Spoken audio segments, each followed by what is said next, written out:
જય હિન્દ, જય કોળી સમાજ. હરજીભાઈ ભોલાભાઈ બાવળિયા.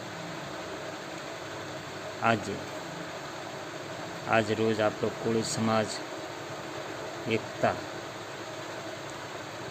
કે વિછિયા તાલુકા મામલતદાર કચેરીએ તમામ લોકો આવ્યા, તેનો ખૂબ ખૂબ આભાર.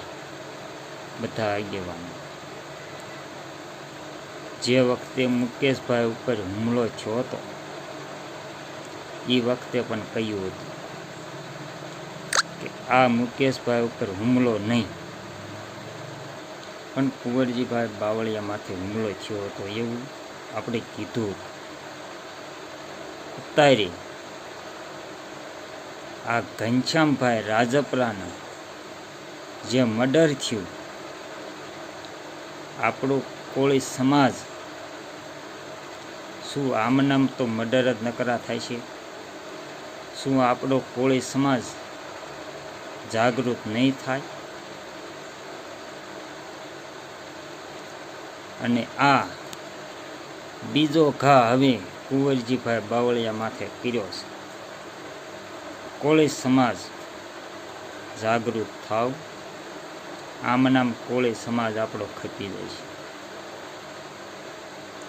પંચાયતથી માંડી કેબિનેટ સુધી આપણો કોળી સમાજ છે. સરપંચ કે તો કોળી સમાજ, પ્રમુખ કે તો કોળી સમાજનું, તાલુકા પ્રમુખ કે કોળી સમાજનું, કે ધારાસભ્ય કે કોળી સમાજનું, સાંસદ છે કે કોળી સમાજનું. એક આપણે તોય પણ એવું નથી જાળવી શકતા. તમામ જગ્યાએ આપણો કોળી સમાજ હોય તો આ રાજકોટ ડિસ્ટ્રિક્ટમાં શું કોળી સમાજ હાવ નમાલો છે? તે માટે આપણે એક પ્રતિક્રિયા આપી. જય હિન્દ, જય ભારત.